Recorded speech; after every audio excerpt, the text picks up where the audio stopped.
Did you know that taxation in the Philippines dates back to the pre-colonial period? Yes, that's right. During the time before the Spaniards came, the country had various kingdoms called barangays, which was ruled by the datus or rahas in some areas, who offered protection to all its subordinates. Since barter was the leading form of trade back then, tax in Tagalog, we called it buwis or handog, came in forms of crops or goods, which the people living under the datu share a portion of their harvest or property in exchange for security and protection. So here's the question. Which type of tax did early Filipinos pay to local chieftains in pre-colonial time?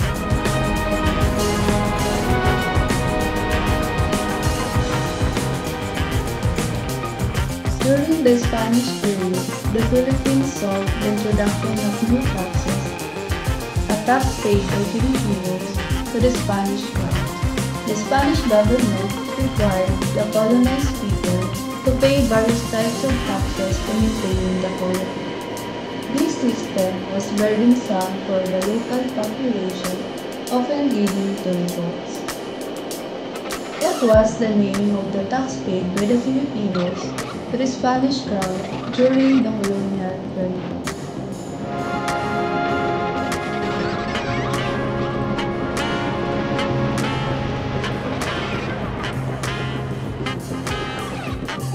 During the American colonial period in the Philippines, taxation became more organized. The Internal Revenue Act of 1904 introduced income taxes and other taxes along with the concept of land taxation. This laid the foundation for the modern Philippine tax system.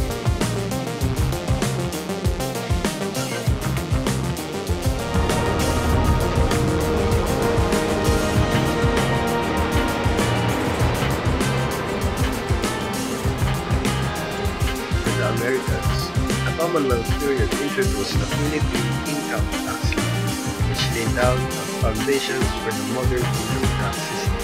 This law imposed taxes on individuals, businesses, and corporations.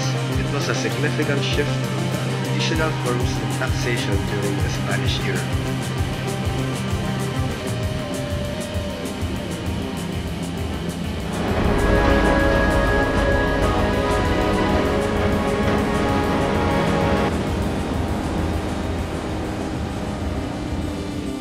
During the Japanese occupation of the Philippines in World War II, the country's taxation system was drastically altered.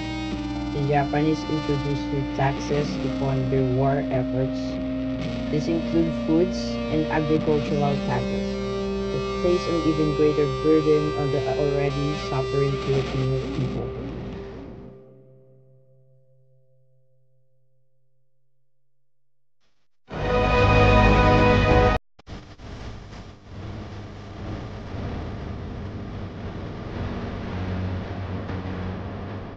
After World War II, the post-war period saw the Philippines trying to rebuild its economy, and taxation became more crucial. The National Internal Revenue Code of 1949 was implemented to simplify and modernize tax collection. This was the start of more streamlined processes that we still see today.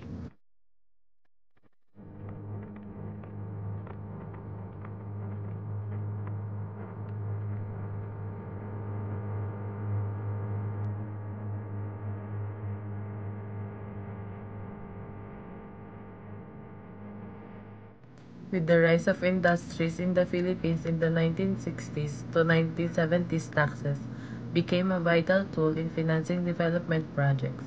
During this period, corporate income taxes and other businesses taxes were introduced to accommodate the growing economy. This is a trivia question. In which decade did corporate income taxes and other businesses taxes become a significant part of the Philippine taxation system?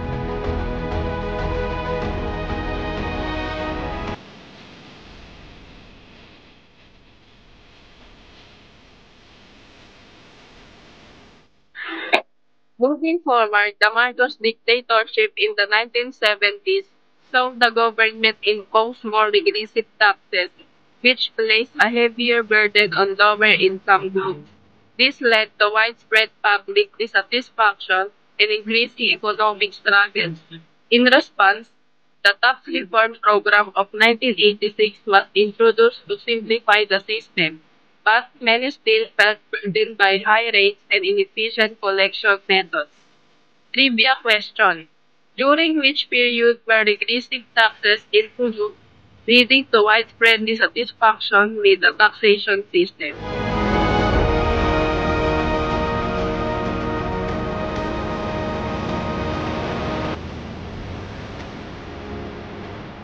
In 1986, the tax reform program aimed to address inefficiencies in the tax system, but tax evasion remained a major challenge. Many individuals and businesses still found ways to avoid paying the correct taxes, affecting government funds meant for public services. To solve this issue, a key government agency was given the responsibility of strengthening tax collection, enforcing stricter regulations, and ensuring fairness in the system. Trivia question.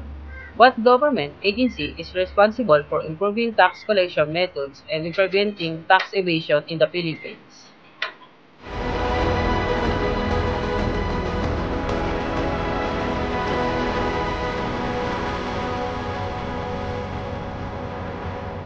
Over the years, the government has enacted laws like the Tax Reform for Acceleration and Inclusion Law in 2017, aimed at lowering excise taxes on goods like fuel, sugary drinks, and tobacco.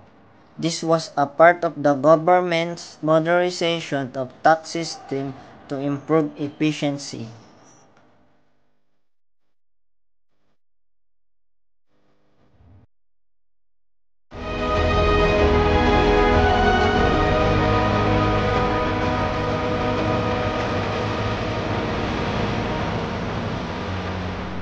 Despite the process made, tax evasion remains a major issue in the Philippines.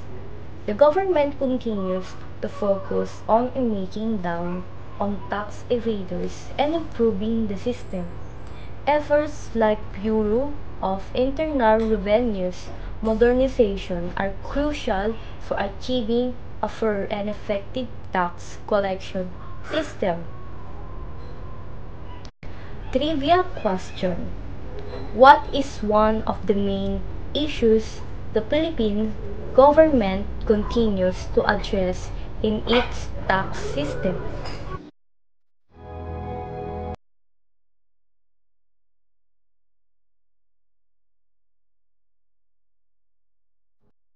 In the Philippines have been an ongoing process. The focus has shifted towards ensuring that taxes are collected fairly and used to improve public service. The taxpayers' bills of rights is a significant part of this transformation and ensuring taxpayers' rights are protected.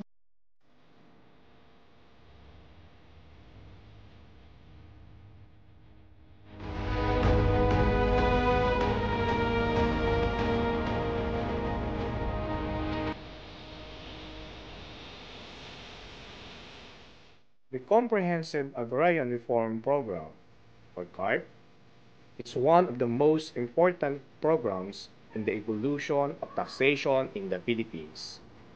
It redistributes land to landless farmers and helps make agriculture a fair sector in the country, with corresponding tax obligations tied to land ownership.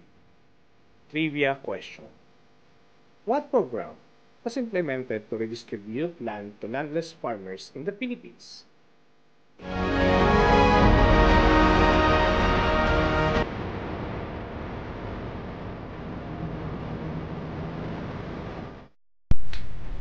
Today, the Philippines taxation system continues to evolve with an emphasis on fairness, efficiently, and modernization through reforms and continuous adaptation. The country's tax system plays a crucial role in funding government programs, providing public service, and contributing to the nation's development.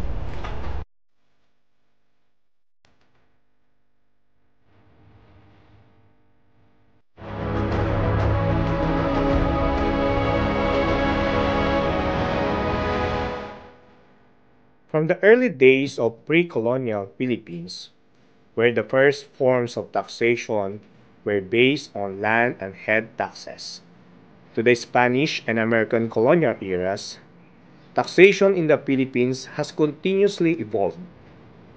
The Spanish introduced the tributo, while the Americans formalized tax systems and introduced new tax laws to fund public needs. The Japanese occupation during World War II brought about additional, often burdensome taxes, and after the war, the country moved toward more formalized taxation under the National Internal Revenue Code of 1949.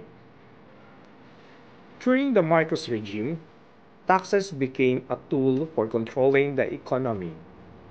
Though they were often seen as unfair, the 1986 tax reform program was a step toward modernizing the system. The most recent milestone in the Philippine taxation is the Train Law Tax Reform for Acceleration and Inclusion, enacted in 2017, which aims to simplify and adjust tax rates for individuals while increasing taxes on goods like fuel and sugar.